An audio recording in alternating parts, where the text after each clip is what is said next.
زندگی میں بھی جب کبھی ہم پریشان ہوں اور رات نیند نہ آئے، کبھی کبھی ایسا ہوتا ہے پریشانی میں نیند نہیں آتی، کروٹیں بدل رہا ہوتا ہے انسان، اور اس کروٹ بدلتے بدلتے میں آپ کی جب والدہ حیات ہوگی یا ماشاءاللہ جن کے پاس ماں موجود ہے، ماں جیسی ہستی کہاں ملتی ہے پھر، ہیں؟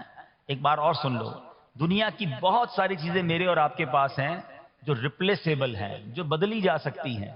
موبائل فون لیتے ہیں بڑی خوشی سے لیتے ہیں، مگر نیا ماڈل آتا ہے تو لوگ بدل لیتے ہیں۔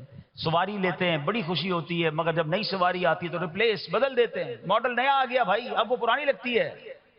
مگر یاد رکھو، ماں باپ چلے جائیں نا، اس کے بعد ماں باپ دوبارہ نہیں ملتے، ان کا کوئی نیا ورژن یا نیا ماڈل نہیں ہے، ہیں تو ان کی قدر کر لو، ان کی دعائیں لے لو، ہیں تو بہرحال آپ کبھی کبھی تکلیف میں ایسا ہوا ہو کہ رات کو نیند نہ آئی ہو، بے قرار ہو کر ماں کے پاس گیا ہوں، آنکھوں میں آنسو لے کر کہ ماں میں پریشان ہوں، بیمار ہوں، یا قرضے میں ہوں، یا فلاں پرابلم ہے۔ ماں نے کیا کیا تھا؟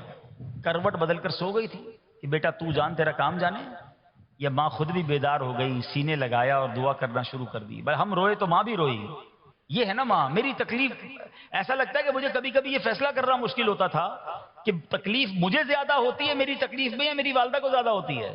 بیمار میں ہوں، تکلیف اسے ہے، یہ رشتہ کہاں ملتا ہے؟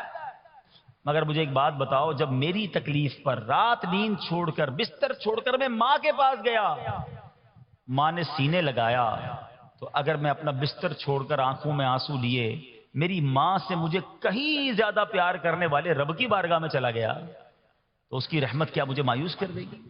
میری ماں کے دل میں جو ممتا ہے نا، وہ بھی میرے رب نے ڈالی ہے، تو رب کی رحمت کتنی ہوگی؟